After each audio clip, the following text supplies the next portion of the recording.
Allah terkadang itu melihat kita kemudian sering amnesia terhadap kenikmatan yang telah Allah berikan. Allah berikan kepada kita ujian supaya kita bangun tengah malam kemudian kita berzikir sama Allah. Banyak kan orang ketika lagi diuji kemudian khusyuk sholatnya. Coba ketika tidak lagi diuji, sholatnya nanti diundur-undur aja, jam 2, setengah 3 baru sholat. Tapi ketika diuji dengan adzan, ingin meneteskan air mata, ngambil sajadah, dia wudhu, sholat. Kenapa? Dia diuji, dia butuh tempat untuk mengadukan semua masalahnya hanya kepada Allah. Orang kalau kemudian mereka tidak pernah diuji, maka mereka tidak akan pernah merasakan enaknya muraqabah, enaknya berdekatan dengan Allah. Makanya Allah kemudian dapati seorang hamba, ketika Allah melihat dia dengan banyak kemudahan, Allah sulitkan sesekali. Kenapa? Supaya kembali dia merintih kepada Allah.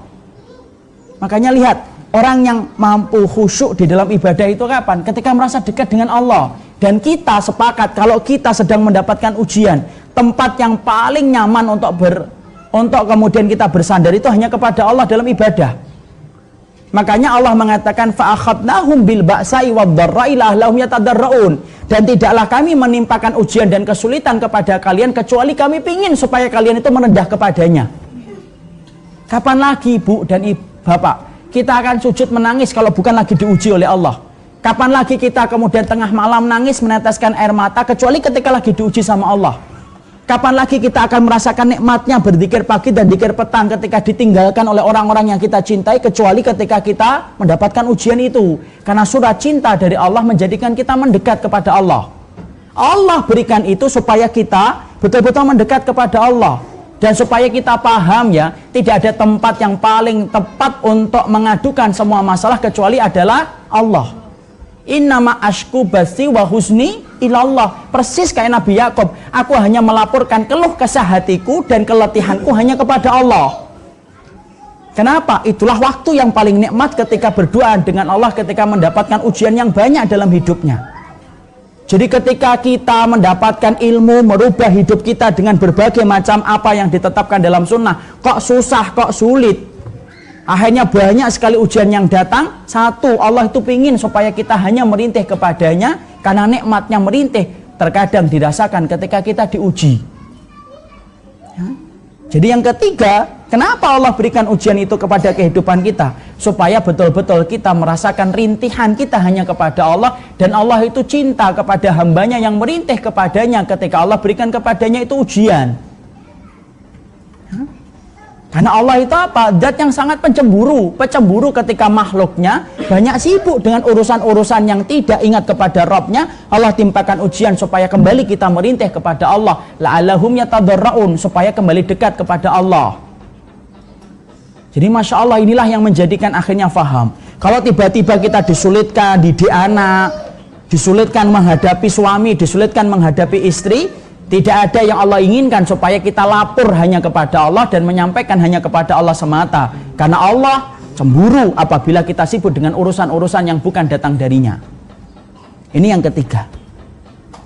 Yang keempat, yang kita harus paham, kenapa Allah itu menyulitkan kita dalam hidup setelah kita menetapkan sunnah menjadi jalan kehidupan kita.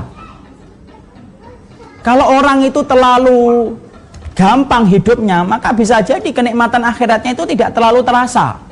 Tapi orang ketika sudah banyak diuji oleh Allah, Masya Allah, maka kematian itu menjadi tempat istirahatnya. Rohatan lahu. Ada orang yang mereka itu mati menjadi tempat istirahatnya. Kenapa? Dia istirahat dari beratnya perjalanan ketika dia taat dalam kehidupan di dunia. Makanya kan kita minta, ya Allah jadikanlah kematianku menjadi tempat istirahatku. Kenapa? Karena akhirnya setelah kita mati, ujian yang dulu Allah berikan di dunia selesai, tinggal mengambil buah yang manis ketika kita mendapatkan kematian. Coba kalau kemudian terlalu kita digampangkan terus, malah akhirnya kemudian kenikmatan itu akan terasa tidak maksimal. Orang yang kebanyakan makan, akhirnya nikmatnya makan itu hilang. Coba kalau kita makan ayam terus, kan bosan akhirnya. Makanya di Jakarta itu ayam itu dibuat berbagai macam nama supaya menarik konsumen. Ada ayam kremes, ada ayam lepas, ada ayam manis. Orang sudah bosan dengan ayam, dibuat nama supaya tampak lezat. Tapi tetap kalau sudah terlalu banyak makan ayam, lezatnya ayam itu hilang. Coba kalau kemudian kita jarang makan ayam, akhirnya makan ayam itu nikmat. Sebagaimana ketika kita minum kalau kita lagi tidak puasa, Masya Allah minum itu akan biasa nikmatnya.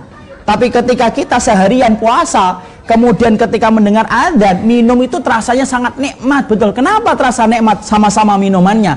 Karena kamu sudah menahan diri ketika kamu 1 hari tidak minum. Allah memberikan kepada kita ujian, itu salah satunya supaya betul-betul kamu menahan diri, supaya maksimal nikmatmu nanti di akhirat. Supaya ketika kamu mati, kamu betul-betul merasakan kematian itu menjadi tempat istirahat. Jadi Masya Allah, inilah yang menjadikan kita harus memahami, kalau kita cintamu diuji oleh Allah kepada Ar-Rahman, ketika kamu telah menetapkan jalan ilmu dan jalan sunnah, jangan pernah berpikir orang yang mengamalkan jalan sunnah itu akan gampang. Siapapun orang yang menyangka setelah dia mendapatkan sunnah akan gampang hidupnya, berarti ketika membaca surat Al-Baqarah, dia melompati ayat 214. Karena di dalam surat Al-Baqarah 214 Allah berfirman, am hasibatum an tadkhulul jannata walamma ya'tikum masalul ladina khalau min qablikum masathumul ba'sa wad-dharra'u wazulzilu hatta yaqular rasulu waladina amanu ma'ahu mata nasrullah. Allah itu menerangkan kepada kita, apakah kalian itu mengira akan masuk surga dengan gampang sebelum datangnya ujian, kepayahan, kelaparan, wazulzilu, sampai terguncangnya jiwa kalian. Sampai Allah mengatakan wazulzilu, sampai terguncangnya jiwa kalian. Sampai orang yang beriman itu berkata bersama Rasulullah, kapan pertolongan Allah itu datang? Berarti di situ kita memahami orang yang menetapkan surga menjadi tujuannya, itu jalannya tidak mulus, tetapi jalannya itu penuh dengan onak dan duri. Kenapa? Itulah yang Allah ciptakan supaya menggantikan semua kepayahan kita ketika kelak di akhirat. Makanya perhatikan Ibunda Khadijah, Masya Allah, Allah itu memberikan rumah kepadanya, di mana rumah itu disifati oleh Nabi mukfirah, apa itu? Sepi. Kenapa rumahnya Ibunda Khadijah itu dikatakan sebuah rumah yang hening, di mana kemudian batu batanya dari mutiara-mutiara yang berharga dan hening? Kenapa ada kata-kata tambahan hening? Untuk menggantikan keramaian rumahnya Ibunda Khadijah ketika menemani Rasul. Karena ketika Ibunda Khadijah menikah dengan Rasulullah, rumahnya itu terbuka setiap waktunya dengan kedatangan para sahabat yang selalu ngaji kepada Nabi setiap waktunya. Makanya Allah ganti, Allah sampaikan kepada Ibunda Khadijah, sesungguhnya Rasulullah menyampaikan, ya Khadijah, Allah telah menjanjikan kepadamu sebuah rumah di surga, dan rumah itu adalah rumah yang hening untuk menggantikan keramaian yang didapatkan Ibunda Khadijah ketika di dunia. Masya Allah. Berarti di situ kita ngambil pelajaran, sebesar apapun ujian yang Allah berikan kepada kita, ketika telah menetapkan cinta kita kepada Allah, Allah ganti, dan Allah gantinya dengan yang lebih besar daripada apa yang kita peroleh. Jadi semuanya ini untuk menunjukkan kepada kita, tolong jangan pernah kita berpikir bahwasanya mendapatkan surga itu gampang. Lawang mendapatkan rumah di dunia aja susah kok. Berapa banyak orang itu ingin mendapatkan rumah di dunia, Masya Allah, dia nyicil setiap bulannya sampai 15 tahun hanya untuk mendapatkan rumah di dunia. Kalau mendapatkan rumah di dunia saja nyicilnya sampai 15 tahun, apakah kita mengira mendapatkan rumah di surga itu lebih gampang daripada rumah di dunia? Itu lebih susah. Dan Allah jadikan itu, Allah ujikan kita ketika kita mencintai Allah dan ingin mendapatkan rumah di surga. Allah berikan kesulitan supaya kita tidak salah, bahwasanya kita ketika dicintai oleh Allah, cintanya Allah itu beda dengan cintanya makhluk. Cintanya Allah itu akan betul-betul menguji kita.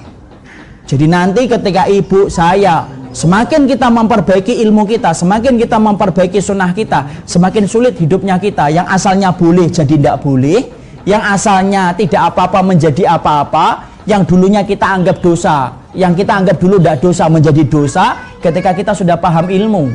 Tapi itulah hakikat dunia, karena dunia itu memang menjadi tempat hukuman dan tempat ujian bagi orang yang beriman. Ya.